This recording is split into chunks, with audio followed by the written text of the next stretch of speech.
Beaucoup de gens pensent que la violence dans les couples affecte uniquement le couple conjugal et qu'une fois que ce couple s'est défait, que la violence s'arrête.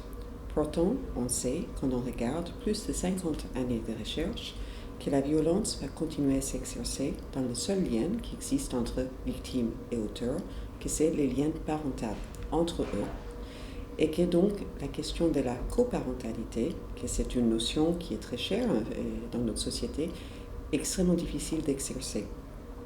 On sait aussi que malgré l'idée de beaucoup de personnes, et l'idée que l'auteur peut être un bon parent, la recherche nous montre que l'auteur est en grande difficulté par rapport à la parentalité.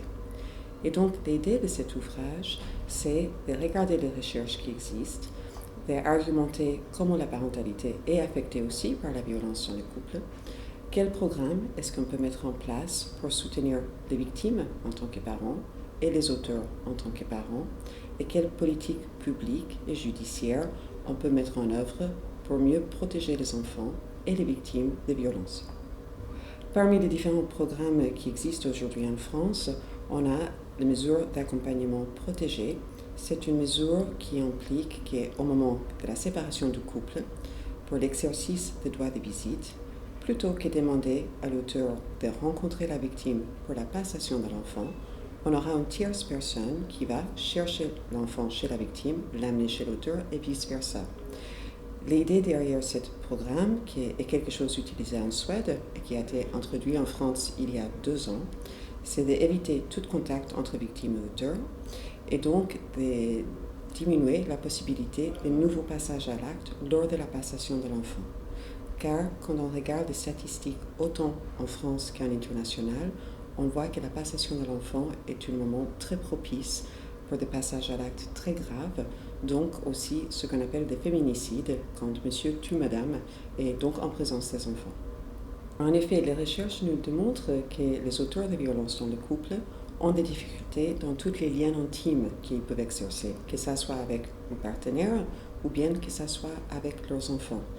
On voit quand on regarde la recherche qu'ils ont des difficultés de la personnalité qui vont impacter la parentalité. Par exemple, ils ont du mal à tolérer la frustration, ils ont du mal à se remettre en question, ils ont du mal à être empathiques avec leurs enfants, c'est ajuster à leurs besoins émotionnels ou leurs besoins physiques. Et tous ces éléments-là viennent contrer l'idée clivée qu'un partenaire violent peut être un bon parent. On voit quand on regarde les programmes et la recherche internationale que ce n'est pas le cas. Il faut accompagner les auteurs par rapport à la parentalité. Et on a aussi des autres mesures en France, donc notamment l'ordonnance de protection.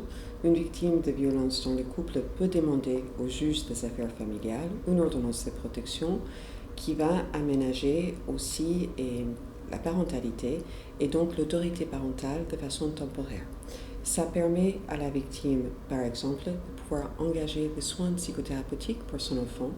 Ça, c'est particulièrement important car on sait que 80% des enfants sont témoins oculaires ou auditifs de la violence, violences qui sont extrêmement traumatisantes pour eux, et que ces enfants ont tendance à présenter des troubles post-traumatiques, 60% des enfants, ainsi que 10 à 17 fois plus de troubles anxieux ou dépressifs que la population générale. Pourtant, au nom de l'autorité parentale conjointe, l'auteur peut s'opposer aux soins pour son enfant.